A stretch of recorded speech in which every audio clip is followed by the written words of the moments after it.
Vamos a comenzar hablando de la cruz misma.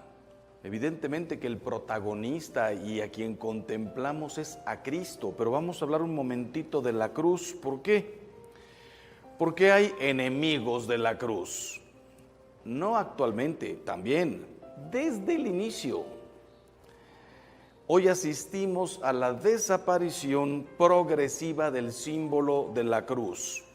A lo mejor aquí en México o en Centro, Sudamérica, ustedes no lo han notado tanto, pero los que nos ha tocado vivir en Europa, fuera el crucifijo de todos los colegios, fuera de todas las oficinas, fuera toda manifestación en la calle, con Cristos, no digamos imágenes de la Virgen, cosas, un rechazo a la cruz, el símbolo de la cruz.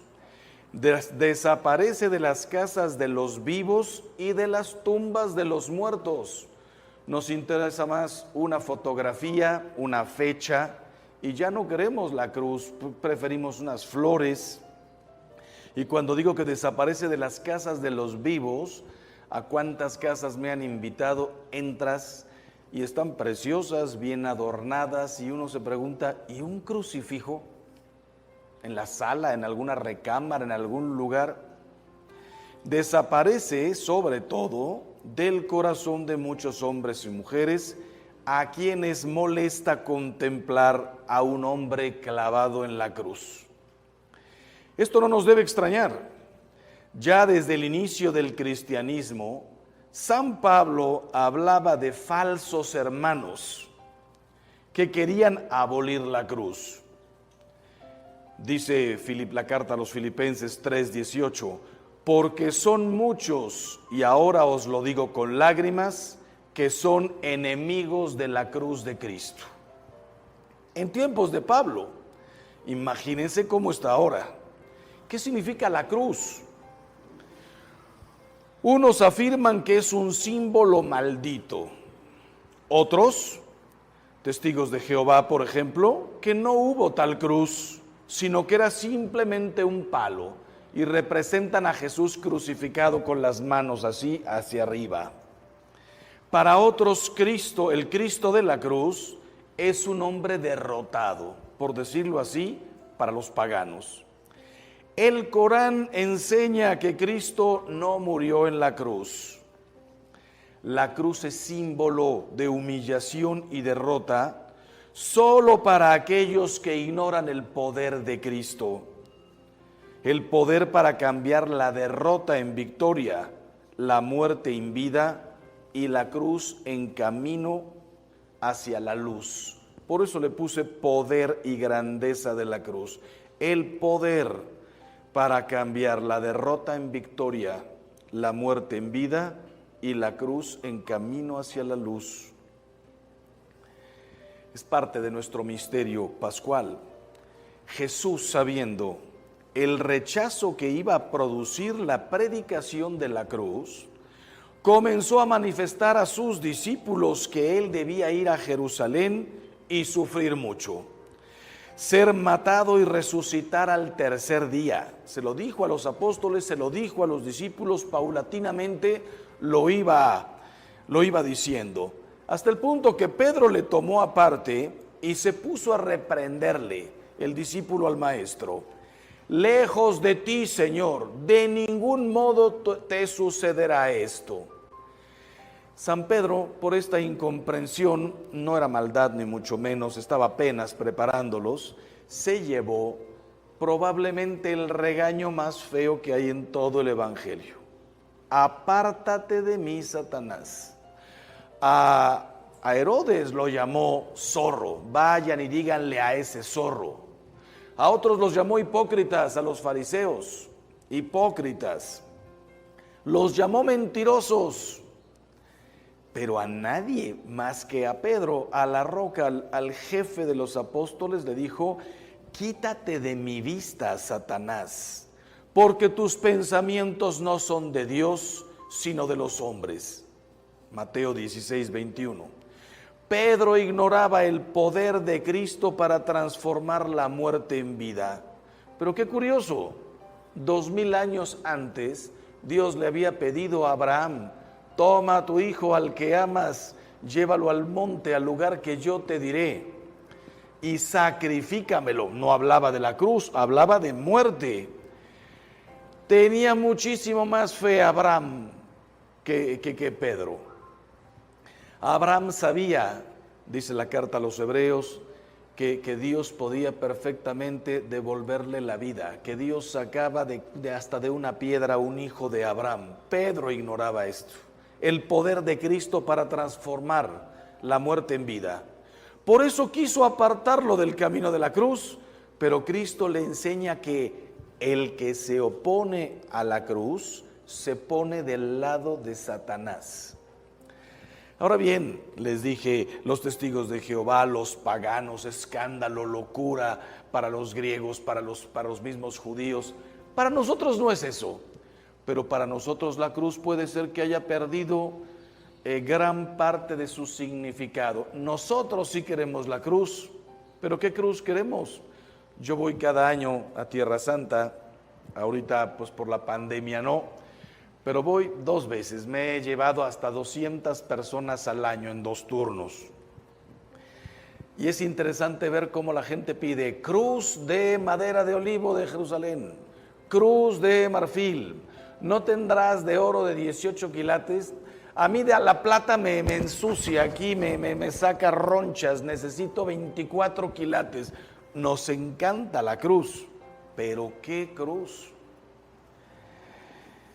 Satanás, el orgulloso y soberbio, odia la cruz porque Jesucristo, humilde y obediente, lo contrario, orgulloso y soberbio, humilde y obediente, lo venció en ella, en la cruz, humillándose a sí mismo. Estoy citando a Filipenses 2:8, humillándose a sí mismo, obedeciendo hasta la muerte y una muerte de cruz.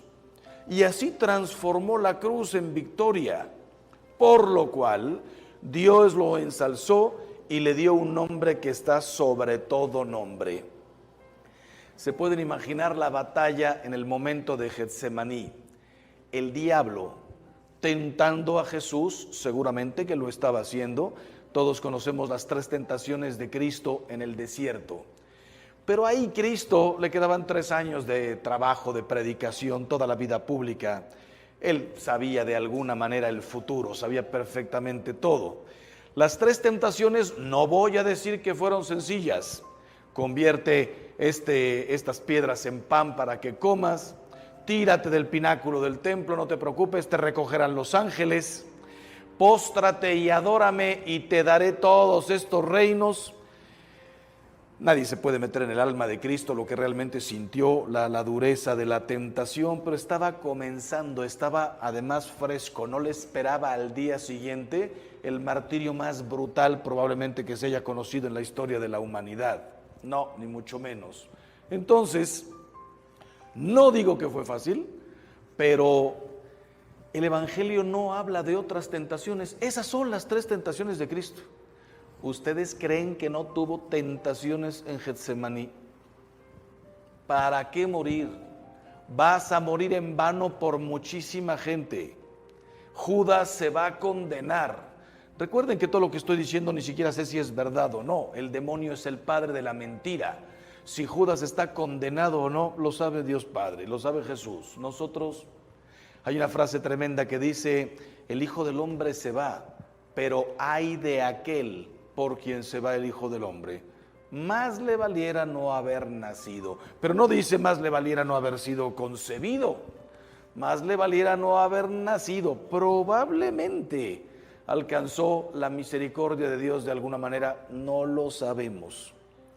Qué tentaciones tan duras, cuánta gente se va a condenar, se va a dividir tu iglesia, estás muriendo en balde, tus apóstoles van a correr, van a huir. El que te entrega es uno de los 12. Pedro el bravucón, que en la última cena dijo, aunque todos te abandonen, yo jamás te abandonaré, va a ser el primero que va a sacar una espada, lo contrario del amor. ¿Cuántas cosas habrán pasado por la cabeza de Cristo en ese momento? 3 sí están escritas en el Evangelio, ciertas. 3 veces se levantó y dijo, Padre, si es posible que pase de mí este cáliz. La tentación de no morir, la tentación de morir de otra manera, la tentación de déjame vivir otros 5 años, hombre, hago crecer la iglesia, el reino, déjame curar más gente. ¿Qué pasaba por el corazón de Cristo? Ustedes saben, la tercera parte de la vida de Cristo fue curar. Yo ya he dicho en muchos lugares, si tuviera que pedirle un don a Dios, imagínense qué maravilla tocar a una persona y curarla. Que todas ustedes vinieran y me dijeran, Padre, mi hijo tiene cáncer, tráemelo. Una oración de 1 minuto, curado. El mejor médico del mundo. ¡Qué espectáculo! Si pudiera tocar a una persona y arreglarle el corazón. Nos estamos divorciando, nos estamos matando, no puedo ver ya a mi marido, es que lo veo y me salen ronchas. Tráemelo para acá. Lo toco y le cambio el corazón en 2 minutos. ¿Cómo me encantaría arreglarle la vida a la gente en 2 minutos? El único que ha podido hacerlo era Jesús. En una cena transformó a Zaqueo. En un pozo, en un segundito, transformó a la samaritana.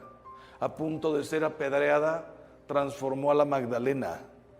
Transformó a una cantidad de gente. Y curar, no los podemos ni contar. Si te metes al Evangelio y tratas de contar los milagros, sí, tienen un número, a lo mejor son 20, 30 o 50 curaciones.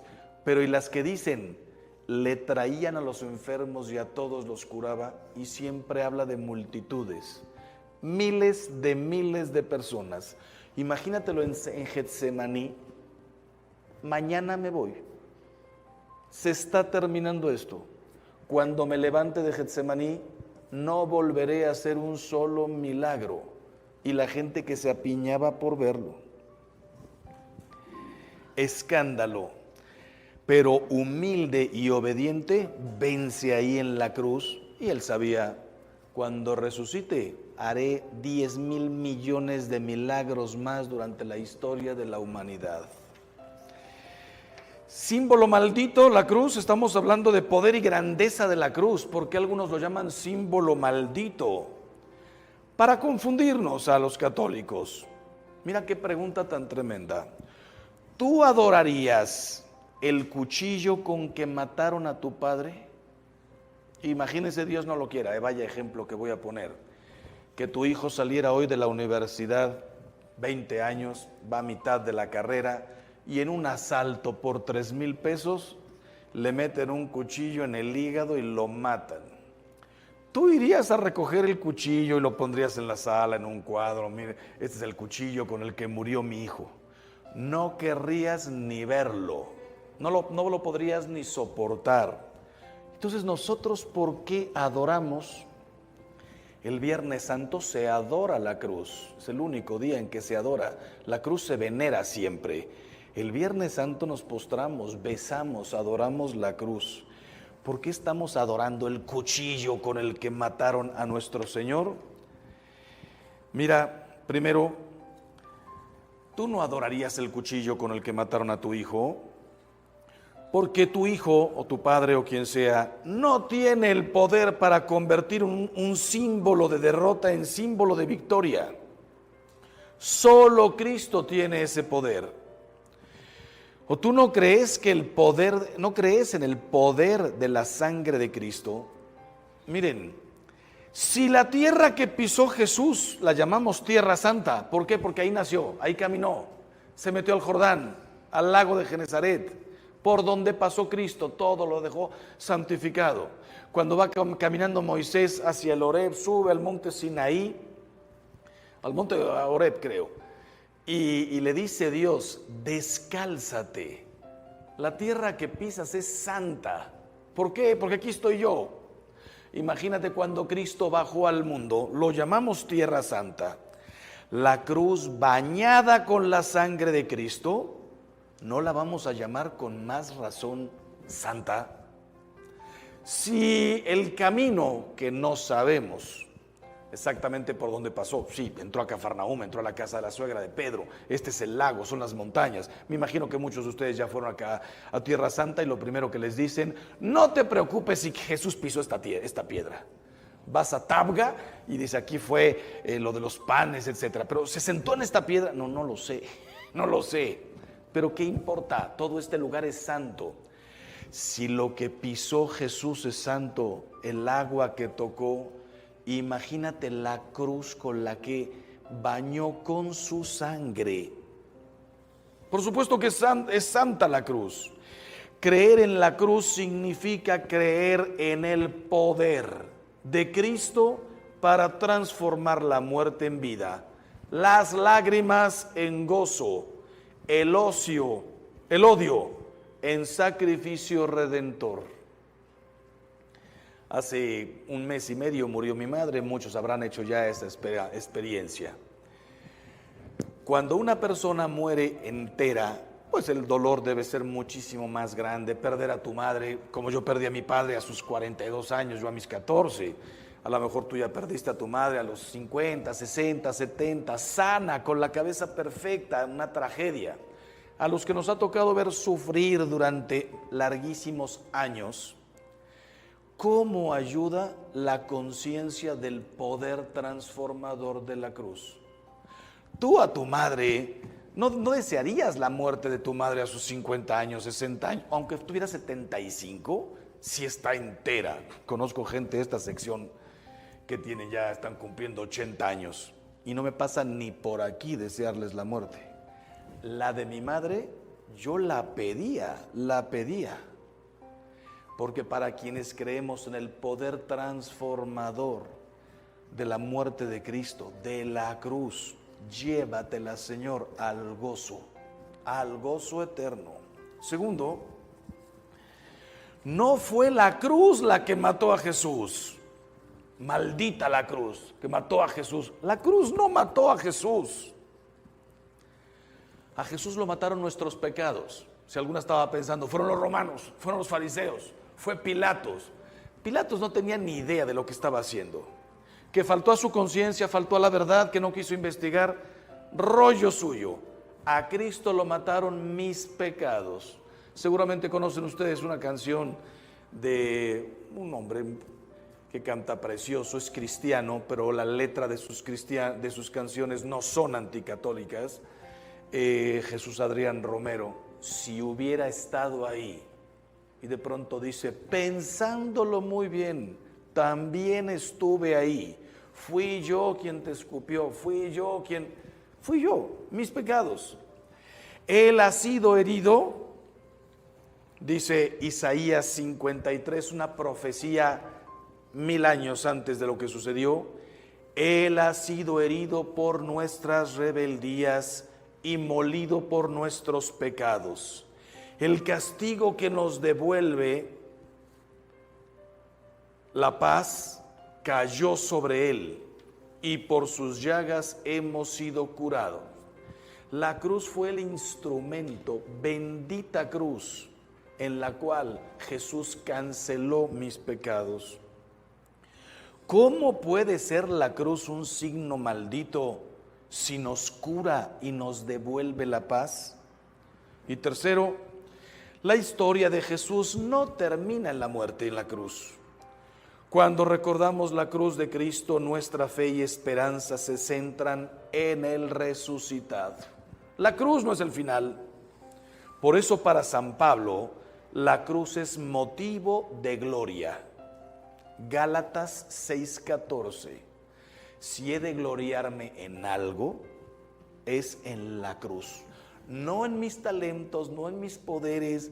Imagínate que San Pablo dijera, me glorío de haber fundado 7 iglesias de la nada, 15 iglesias de la nada. He bautizado 10,000 gentes. He asistido a matrimonios. No, si en algo me tengo que gloriar, en la cruz de nuestro Señor Jesucristo. La cruz, poder y grandeza de la cruz, nos recuerda el amor divino. Tanto amó Dios al mundo que entregó a su Hijo único, para que todo el que crea en Él no perezca, sino que tenga la vida eterna. Juan 3:16. ¿Y cómo lo entregó? Desde luego desde el nacimiento, desde una vida difícil. Si nosotros tenemos vida difícil, nuestra vida la verdad es que es hermosísima, pero pasamos por muchas dificultades. Váyanse 2000 años atrás, los sufrimientos de Cristo no solamente fueron la cruz. ¿Qué haces tú cuando no hay luz en tu casa? Te quieres morir. Ahora que se han cerrado los establecimientos por la pandemia, en aquel tiempo no había establecimientos, no había nada, casitas, la montaña y el río. No había todos los servicios que tenemos. La cruz de Cristo no es solamente el último momento, la vida. Pero, ¿cómo nos lo entregó? Además de todo lo que dijo, en una cruz. La cruz es el recuerdo de tanto amor del Padre hacia nosotros y del amor mayor de Cristo que dio la vida por sus amigos. El demonio odia la cruz porque nos recuerda el amor infinito de Jesús. Les doy un primer consejo a ustedes y a todos los que nos están escuchando: persínate todo lo que puedas.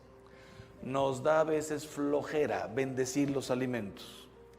Hacemos cruces que no significan nada. Llegas, ves el pollo echando humo, la carne y tal, y no sabes ni lo que hiciste. Te mueres de ganas ya por llegar al postre, lo que sea. Pasa una ambulancia. No sabes ni lo que estás haciendo. Qué diferente persinarse en el nombre del Padre y del Hijo y del Espíritu Santo, saber que acabo de trazar una cruz que para los que lo vivieron en ese momento debió ser la cosa más tremenda, porque no sabían lo de la resurrección. A ellos los comprendemos, el instrumento de tortura. Todos los hebreos habían leído los cultos, sabían lo que decían los profetas. Maldito el hombre que pende de una cruz. Y estoy viendo a mi Señor ahí crucificado. Maldito Jesús colgado en una cruz. ¿Cómo? No lo podían entender. Nosotros que llegamos después y ellos que les tocó también la resurrección, ahora sí comprendieron todo. ¿Y por qué el demonio odia la cruz? Porque a mí personalmente y a ti nos recuerda el amor infinito de Jesús, que pudo haber muerto en la flagelación, pudo haber no querido que lo ayudaran en el Vía Crucis. Cayó 3 veces, que sepamos, probablemente fueron más. Pudo perfectamente haberse rendido en el Vía Crucis. Si aceptó humildemente, no puedo cargar esta cruz yo solo. Un acto de humildad. El Todopoderoso no pudo. El que había llevado sobre sus hombros todo el mundo no podía con la cruz. El que había sostenido a toda la gente, había curado a todos, no se pudo cerrar una sola herida del hombro, de las rodillas, de nada. No quiso milagros espectaculares, hizo un milagro precioso. El de la compañía, el de la ayuda, el del servicio, el de la humildad. Ayúdame, no puedo más. ¿Te imaginas a Jesús diciendo no puedo más? Para que cuando tú y yo pasáramos por las mismas, no puedo más ver a mi madre así, no puedo ver a mi hijo, no puedo ya verme a mí mismo como estoy, ya no puedo más. Lo dijo Jesús, que quiso ser igualito a nosotros, menos en el pecado, pero en el cansancio, en el dolor, en todo. Me recuerda el amor infinito de Jesús, que con tal de llegar hasta la cruz se dejó ayudar. La cruz nos recuerda los mandamientos, poder y grandeza de la cruz. La cruz es signo del amor indivisible al Padre y al prójimo. ¿Por qué digo los mandamientos? Porque dice, dijo Jesús, el que ama a Dios y a su hermano ya cumplió con todo, con la ley y los profetas. Para nosotros que nos digan cumplir con la ley y los profetas, si no lo has estudiado, te parecería una expresión así como, ¿qué significa cumplir con la ley y los profetas? Para los israelitas que lo estaban escuchando, era todo. ¿Qué significa la ley? Génesis, Éxodo, Levítico, Deuteronomio, Números, todos los mandamientos y las 20,000 cosas más que estaban escritas ahí. más las complicaciones de los judíos de lavarse hasta los codos, vasos, esto, lo otro, cuántos pasos dar, toda la ley. ¿Y qué son los profetas? Los profetas mayores y menores, todo lo que se dijo, todo lo que se profetizó sobre Cristo, sobre el pueblo, sobre el amor de Dios a todos nosotros. Nosotros tenemos hoy mucho más libros, tenemos todo el Nuevo Testamento. En tiempos de Jesús eran los 5 del Pentateuco, los históricos y los profetas. Y dice Jesús, el que ama a Dios y a su hermano ya cumplió con toda la ley y con los profetas. Olvídate de si te lavas, no te lavas, eso es higiene. Olvídate de si caminas o no caminas. Disfruta el domingo con tu familia y no cuentes los pasos que das. Y vete a la montaña si lo que importa es el amor. No sé si han ido a Tierra Santa, si les ha tocado en el sábado subirse en un elevador y que se va parando piso por piso, porque no puedes ni tocar con el dedo el botón del elevador. ¿Y quién hizo esas reglas? Dios. Se las dictó a Moisés en el Sinaí. Le dijo Moisés, tú no sabes lo que es un elevador, pero un día habrá elevadores. No puedes oprimir el botón en sábado. No, hombre, Dios no bajó a esas cosas. Entonces, ¿por qué a nosotros nos recuerda los mandamientos? Porque los mandamientos, aunque son 10, son 2. Amarás a Dios y a tu prójimo como a ti mismo. En tu prójimo como a ti mismo entra, honra a tu padre y a tu madre, no robarás, no matarás, no fornicarás, no mentirás, no levantarás falsos, no desearás la mujer, el hombre de tu prójimo, no desearás las cosas ajenas. Y en los 3 primeros entra el amor a Dios. Amarás a Dios, no tomes su nombre en vano y santifica las fiestas. ¿Y por qué me lo recuerda la cruz? El travesaño vertical que como flecha apunta al cielo representa el amor que debemos a Dios. El travesaño horizontal abierto como 2 brazos. Jesús no quiso morir así, como dicen los testigos de Jehová, quiso morir así. Lo permitió. Abierto como 2 brazos representa el amor a nuestros hermanos. Y por eso la cruz es la señal del cristiano. Es verdad que al inicio era un pez. ¿Por qué? Porque muy inteligentes sabían que los romanos los estaban buscando por todas partes. Los griegos en aquel tiempo, la lengua común, el inglés era la koiné. Y entonces el pez, que se dice en griego ichthys, significaba Jesús, Salvador, Jesucristo, Hijo de Dios, Salvador. Cristo tiene muchos falsos seguidores que lo buscan solo por sus milagros. Pero como Él no se deja engañar, Juan 6:64, por eso advirtió, el que no tome su cruz y me siga no es digno de mí. Por eso la cruz es la señal del cristiano, no los peces, no los panes, no el cordero, aunque todo nos sirve para evangelizar. Pero la cruz del cristiano, ¿qué me distingue? El cordero también lo usaban los judíos. Solamente que Jesús vino y cambió todo y dijo, yo soy el único, el verdadero cordero. Los griegos hablaban del phos, luz, importantísima palabra para los griegos. Llega Jesús y dice, yo soy la luz del mundo. Y por eso cualquier fuego, la vela, el cirio, representa la columna de fuego, todo lo que ustedes saben y que vamos a vivir ahora durante la Cuaresma y el Triduo Sacro. Pero Jesús se lo apropia todo para Él y el único distintivo que no tiene nadie. Los griegos no podían tenerlo, los judíos tampoco. A nadie se le hubiera podido ocurrir que un instrumento de tortura se convirtiera en nuestro distintivo, porque nosotros sabemos que no es un signo de tortura, sino el símbolo de nuestra redención. ¿Por qué dije Juan 6:64? Porque vieron los milagros. Dice Jesús, ustedes me siguen porque les di a comer pan, porque multipliqué panes y peces. Me siguen porque ven todos los milagros que hago. Pues ¿saben qué? No quiero que me sigan por eso. El que no toma su cruz y me sigue, no es digno de mí. En la segunda parte, cuando termine esto, vamos a hablar de las cruces personales. Y desde luego salta la objeción. Dice la Biblia, maldito el que cuelga del madero. ¿Cómo respondemos los católicos a esto?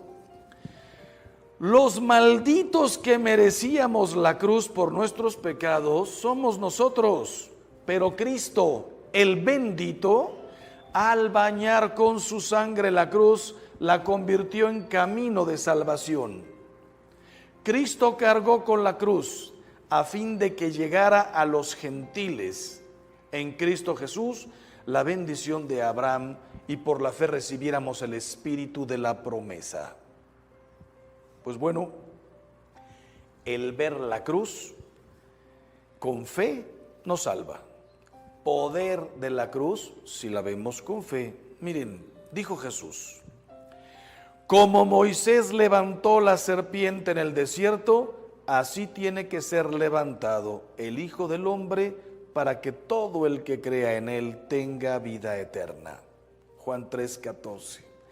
Si los israelitas, por una cosa que no alcanzamos a comprender cómo se le ocurrió a nuestro Señor eso, lo hizo preparando la crucifixión de Cristo.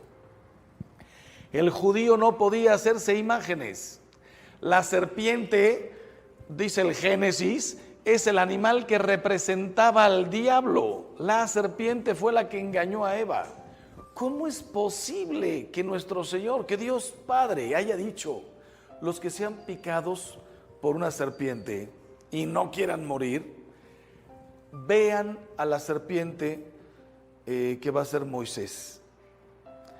No pudo ser un cordero, algo que significaba redención. No pudo ser una imagen del arca de la alianza. Vean el arca, una arca nueva hecha de acero para que se conviertan. Cristo podría haberse evitado la cruz y redimirnos en el lago, y hubiera sido precioso, y tendríamos en todas las paredes de nuestras casas una imagen del lago y Jesús caminando sobre las aguas. No fue lo importante. Podría ser la imagen de Cristo repartiendo el pan y repartiéndolo, importantísimo símbolo de la Eucaristía, después sacramento. Nada. Quiso que fuera la cruz. La cruz. Y decía yo, y en el Antiguo Testamento, la serpiente. ¿Podía haber algo más escandaloso y más feo que voltearse a ver a una serpiente para quedar curado? Te voy a hacer una pregunta horrible, pero lo tengo que hacer. ¿Podría haber algo más feo que ver al crucificado para quedar curado? Si tu hijo llegara hoy del colegio, bueno, no hay colegio, pero si hubiera, y se levanta el pantalón y te enseña la rodilla destrozada, se cayó de la moto y se raspó así, tal. Solo hablo de la rodilla. La rodilla. ¿Cómo te quedarías lejos de contemplar báñalo de alcohol, esto y lo otro? ¿No le harías una foto y la enmarcas? La rodilla sangrante de mi hijo. Y si tuvieras tú una cicatriz en la cara horrible, te cortaste con un cristal a los 15 años y aunque te pusiste 20,000 cremas, nunca se quitó. ¿Sabes lo que dirías? Padre, esta es mi parte fea. Esta es mi única cicatriz. Esto es lo único que tal. El otro día estuve con una mujer que se le cayó aceite hirviendo en la cara. Tiene 30 cirugías plásticas y tiene una parte de acá todo arrugado. Que dices, hasta eso me ayuda a comprender lo que es ser madre, todo lo que ha hecho por sus hijos, lejos de criticarla o decir qué feo, un trofeo, qué hermoso, premio a la labor que has hecho. Pero como persona, no quisiera yo ver mi cara así jamás. Traten de meterse un segundito al Gólgota, les puede ayudar la película de La Pasión de Cristo de Mel Gibson. El espectáculo que les tocó ver a los que lo vieron, muchísimo peor que la serpiente y que todo lo demás. ¿Cómo puede ser eso símbolo de salvación? Ahí te va. Para que tengamos vida eterna. Al ver a la serpiente, los heridos de veneno mortal quedaban curados. Al ver al crucificado, el centurión pagano se hizo creyente. Delante de un hombre desangrado con 20,000 heridas, dice el Antiguo Testamento, como uno ante el cual se vuelve el rostro. No era un hombre, era un gusano. Pues el centurión, viendo eso, dijo: este era el Hijo de Dios. Sin saber, era romano, sin saber quién era Dios Padre ni nada. Él diría, este era hijo de un Dios. No sé de quién, era hijo de Dios. Dimas, el perdido, fue salvado. Y el discípulo que se convirtió en testigo, San Juan, viendo San Juan al pie de la cruz, ese espectáculo horrible, y se convirtió en testigo y escribió el Evangelio y el Apocalipsis. La cruz es fuerza de Dios, poder y grandeza de la cruz, fuerza de Dios, porque la predicación de la cruz es locura para los que se pierden, como Gestas, el otro ladrón, que maldijo su cruz y acusó a Cristo crucificado de ser un hombre débil e impotente para bajar de la cruz. Tú que salvaste a todos, bájate y sálvanos, impotente, derrotado. Para Gestas, la cruz, escándalo, perdición. Hombre débil e impotente para bajarse de la cruz, pero es fuerza de Dios para los que se salvan. Como Dimas, que ahí, viendo lo mismo que Gestas, reconoce el poder de Cristo crucificado. Qué interesante. Dimas ve la cruz y confiesa un trono. Acuérdate de mí cuando llegues a tu reino. ¿Cuál reino? ¿No me ves aquí clavado, muriéndome y desangrado? ¿Qué es el poder de la cruz y la fe? Que Dimas vio un reino en la cruz. Veo una corona de espinas y reconoce un rey. Acuérdate de mí cuando llegues a tu reino, porque eres rey. Ve a un hombre clavado de pies y manos e invoca a un Salvador. Sálvame. Por eso el Señor resucitado no borró de sus cuerpos las llagas de la cruz, sino que las mostró como señal de su victoria. Yo no sé si alguna vez te habías preguntado, cuando Jesús se aparece a los discípulos en el cenáculo y le dice a Tomás: mete tu dedo en mis llagas, mete tu mano en mi costado. ¿Por qué Jesús se presenta con las 5 llagas? El costado, manos y pies. No se presentó con 20,000 hoyos en la cabeza de la corona de espinas. No se presentó con el pómulo hinchado, el ojo cerrado. No se presentó con la espalda desbaratada, todavía la camisa, el manto mojándose. Solo 5 llagas. ¿Por qué esas no desaparecieron? Alguna estará pensando como buena mamá: no alcanzó a cicatrizar. Fue poquito tiempo en el sepulcro. No, si cicatrizó toda la espalda, todas las piernas, la cara, el cuero cabelludo, todo. ¿Por qué no cicatrizó? Para que nadie pudiera decir: no es él, no es él. Yo lo vi morir, yo lo vi desangrarse, yo estaba ahí de lejitos, pero lo vi. Si Tomás le dijeron: ya lo vimos todos, es él, y dijo: hasta que no meta mi mano y no meta mis dedos, no creo. Se le tuvo que aparecer Jesús para decirle: soy yo, mete tu mano en mi costado, no es otro, soy yo. Fuerza de Dios para los que creen. Ya vieron la diferencia entre Gestas y Dimas. Todo lo que Dimas vio en la cruz. Y por último, la cruz es síntesis del Evangelio. ¿Por qué? San Pablo resumía el Evangelio como la predicación de la cruz. Esta es la única cosa que me da un coraje de los apóstoles. De los 12, 13, porque San Matías también cuenta, y de San Pablo, 14. Ustedes saben que son 14 apóstoles. Los 12 más Matías, que sustituye a Judas, más Pablo. Solamente hablan de la cruz. Nadie se detuvo a escribir qué hizo Jesús 30 años. Nacimiento, se van a vivir a Egipto, solo Dios sabe dónde viven. Regresan, una escena en el templo, y de ahí hasta los 30 años. Nadie habló de José, de la carpintería, de María, del color de sus ojos. Una cosa tan sencilla. Pablo, Pedro no describen a Jesús. un hombre como el de aquel tiempo, el pelo hasta acá, barba, bigote. Nadie nos dijo. Me encantaría a mí saber cómo era San Pablo. Imagínense cómo era Cristo. ¿Cómo fue José? José, no hay una palabra de él en todo el Evangelio. Hasta está en duda su matrimonio con María porque nunca dijo acepto. Quisiéramos saber cómo fueron los desposorios, las dudas, nada sabemos. ¿A qué se dedicaron Pedro y los demás y Pablo? A hablar de pasión, muerte y resurrección. Es lo único que interesa. No describieron nada. La cruz es la síntesis del Evangelio. Por eso el Santo Padre y los grandes misioneros, cuando digo el Santo Padre estoy hablando de todos los papas, pero bueno, ustedes y a mí no nos tocó más que recordemos Juan Pablo II para acá, aunque estoy viendo algunas que a lo mejor se acuerdan de Benedicto X. Nosotros nos acordamos de Pablo VI, más o menos, fue mi papa de niño, y de ahí ya directamente Juan Pablo II.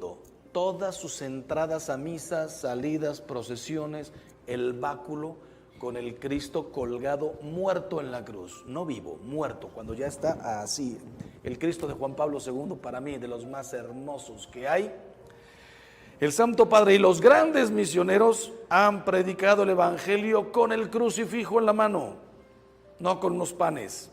Así, mientras los judíos piden milagros y los griegos buscan sabiduría, la de Sócrates, Platón, Aristóteles, nosotros predicamos a un Cristo crucificado. Escándalo para los judíos, porque para ellos era un símbolo maldito. Necedad para los gentiles, porque para ellos era señal de fracaso. Mas para los llamados, un Cristo, fuerza de Dios y sabiduría de Dios. 1 Corintios 23. Hoy hay muchos católicos que, como los discípulos de Emaús, se van de la iglesia. ¿Los discípulos de Emaús se fueron de la iglesia? No, se fueron de la cruz, se fueron de Jerusalén tristísimos porque creen que la cruz es derrota. A todos ellos Jesús les sale al camino y les dice, como a los de Emaús, ¿no era necesario que el Cristo padeciera eso y entrara en su gloria? Léanse cuando termine el retiro Lucas 24, todo el encuentro de Emaús. La cruz es pues el camino a la gloria, poder y grandeza de la cruz, el camino a la luz. El que rechaza la cruz no sigue a Jesús. Mateo 16, 24. ¿Y por qué les dije también que la cruz resume todo el Evangelio? Por una parte, porque los mandamientos son dos, amar a Dios y al prójimo. Y ahí está, tú ves una cruz y sabes que tienes que amar a Dios y tienes que amar a todos nuestros hermanos. Pero además, sorpresa, es una síntesis la cruz de las bienaventuranzas. Bienaventurados los pobres de espíritu. Jesús desnudo en la cruz. No sé si se han leído el libro de María Valtorta, yo lo recomiendo mucho. Hubo un tiempo en que la iglesia lo vio como con cuidado, porque aunque María Valtorta fue una santa, no está canonizada, pero saben que se pasó 40 años en cama. Todos los Viernes Santo le sangraba el costado, no tuvo un centavo, nadie vendió ceniceros, llaveros y espejitos de María Valtorta, no fue un negocio, no fue nada. 40 años de sufrimiento. Una mujer que fue maestra, lo que sí tenía era una muy buena pluma, y de pronto dice, ahí les va el Evangelio como me lo revelaron a mí, como me fue revelado. Y como se usó la palabra revelación, la revelación terminó con Cristo. Pues a mí se me reveló así. No, entiende, la revelación terminó con Cristo. No hay más revelaciones. Pues a mí se me reveló así. Ella murió en santidad. Muchos de sus seguidores llegaron incluso a decir, es que este libro es mejor que el Evangelio. ¿Cómo se les ocurrió decir eso? Les digo la verdad, pero no me vayan a aventar piedras. Algo de razón tiene. Yo ya me lo leí. Primero, incluye todo el Evangelio, es una repetición del Evangelio. Solamente que ella describe las escenas, digamos, de todo lo que falta. ¿Qué es lo que falta? ¿Tú sabes si Judas comulgó o no? Mojó el bocado, se levantó y se fue, el demonio entró, dice el Evangelio, entró en él y salió. ¿Y de qué siguió hablando Jesús? Tú sabes las reacciones de Pedro y de los demás. Te lees a María Valtorta y dices, ¡qué belleza! Si alguna quiere, al final me pregunta dónde conseguirlo. Son 11 tomos, 10 tomos, 10 tomos. Son cada tomo de 300 páginas, son 3,000 páginas. Te lo lees en un año, año y medio. Pero qué belleza. Entonces, ¿por qué cité a Valtorta? Porque ustedes ven un crucifijo, como todos, con un paño. Claro, este es de madera. Los normales, los que son de cerámicas, pasta, un paño blanco cubriéndolo. ¿Alguna vez te has preguntado, ¿era la ropa interior así de los judíos? No. ¿Por qué nos hemos acostumbrado a ver un paño blanco? Dice María Valtorta algo que no dice el Evangelio. A todos los crucificaban desnudos y desnudas. Era parte de la vergüenza. María, que estaba ahí, cuando ve que le arrancan, dice el Evangelio, las vestiduras, no las rompen, se las quitan y las rifan, Jesús se queda completamente desnudo. María, cuando ve eso, se quita el paño de la cabeza y va y tapa a su hijo, y como era la madre, nadie se lo prohibió. Y gracias a ese gesto de compasión, de pureza, ya se habían burlado de la corona, de la sangre. Si eres hijo de Dios, baja, sálvate a ti mismo. Solo les faltaba burlarse hasta de su pudor. Entonces, ¿qué manera de morir de Cristo? El creador del mundo murió desnudo, sin una sola posesión. Bienaventurados los pobres de espíritu. Jesús desnudo en la cruz. Bienaventurados los mansos. Fue llevado como cordero al matadero. Ni un solo grito, ni un solo insulto. Parecería que colabora en su crucifixión. Bienaventurados los que tienen hambre y sed de justicia. Cristo crucificado hace justicia al hombre, rescatándolo del mal y de la muerte, del odio y del rencor, de la concupiscencia y del orgullo. Y también se le hace justicia a él, que después de un sufrimiento brutal en el momento de la muerte, aunque pase todavía hasta el tercer día la resurrección de su cuerpo, él ya volvió al Padre, como pasará con nosotros. Nuestros cuerpos resucitarán en el final de los días, pero cuando una persona muere, se encuentra inmediatamente con Dios para tu juicio particular. Bienaventurados los limpios de corazón. La lanza le traspasa ese corazón que ha amado. ¿Quién me acusará de pecado a mí? ¿Quién podrá decir que ofendí o que odié a una persona? Al mismo Judas lo despide con un beso. Los limpios de corazón, los que quieren la salvación de todos. Bienaventurados los pacíficos. Padre, perdónalos porque no saben lo que hacen. La cruz, bandera de paz entre Dios y los hombres. Bienaventurados los perseguidos por la justicia. Crucifícale, crucifícale. Yo les dije el otro día en una plática, todos los que, no voy a decir somos, tratamos de ser auténticos católicos, somos perseguidos por la justicia. Y comienzan a hablar mal de nosotros inmediatamente, a inventar historias, porque si yo digo, La familia es un hombre y una mujer, con los hijos que Dios les quisiera mandar. Y si no te mandan ningún hijo, conozco mujeres que nunca pudieron tener un bebé, marido y mujer son familia. Pueden adoptar, no adoptaron, son familia, se aman dos personas. Cuando yo digo, qué aberración hombre con hombre, mujer con mujer, inmediatamente me llueve el Face, un día me escribieron, hace 4 años, la comunidad homosexual de San Francisco. Yo estaba escribiendo en mi computadora y me entra un mail. Cuando veo ahí, somos la comunidad más fuerte del mundo. LGTB, QRSP, LMNOP, no sé qué más. Ya casi hay que terminar diciendo XYZ. Pues me escribieron y me dijeron, sabemos quién eres, te vamos a agarrar. Vamos a publicar tu foto con tu amante gay. Se va a enterar tu obispo. Yo dije, no saben ni quién soy, no tengo obispo, yo soy legionario, etcétera, etcétera. Y tuvimos un diálogo de dónde sacas que estamos enfermos, que se...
¿A cuántos has curado? Yo les respondí con toda la educación del mundo. Yo no he curado a nadie. Conozco gente que sale, ellos no pueden oír el nombre de Peter Cohen o algo así, o Richard Cohen, y son otros muchos. Pero ese es solo el tema de la homosexualidad. Y el tema de las ideologías, porque una cosa es ser homosexual, mis respetos a todos los homosexuales. Algo te pasó, algo no te pasó, así te descubriste desde niño, ni quien te juzgue, ni quien se meta contigo. Pero una cosa es ser homosexual y otra cosa son las ideologías y los matrimonios y la historia y media. ¿Saben cuándo yo cambié un poquito mi opinión? Cuando una mamá se me acercó y me dijo, padre, usted no ha sufrido lo que es tener un hijo homosexual. Mi hijo no anda marchando ahí medio desnudo, no anda con los pelos así, no anda con 20 aretes, mi hijo anda de traje y corbata. Pero no sabemos ni cómo, desde que tiene 16 años le gustan los hombres. ¿Qué hago? ¿Te juzgo, te apedreo, te condeno o te mando al infierno? O más bien te comprendo, te doy todo mi cariño, amor, aceptación. Sí, pero una cosa es eso y otra cosa es la ideología. Cada quien que haga lo que quiera. Nuestra felicísima ministro de no sé qué pidiendo que los niños a los 6 años ya puedan cambiarse de sexo. No sabe leer, no sabe sumar, pero ya sabe si quiere ser hombre o mujer a los 6 años. Y vamos a pagar sus operaciones con el dinero de tus impuestos. Las ideologías, la estupidez, todos los que defendemos el matrimonio, la familia, la vida, las famosas mujeres estas de pañoletas verdes, hombres y mujeres. Crucifícale, crucifícale. Bienaventurados seréis cuando os persigan y digan todo género de mal por mí. Pues bueno, la cruz no solamente es el resumen de los mandamientos, sino del Evangelio, porque las bienaventuranzas son, en parte, el mensaje central del Evangelio. Falta la Eucaristía, falta el perdón, falta todo eso, pero como conducta cristiana, ¿qué es un cristiano? El que vive las bienaventuranzas. Y la cruz, ahí Cristo es el pobre, el perseguido, el calumniado, el pacífico, el que perdona, el que redime, el que todo lo que dicen las bienaventuranzas.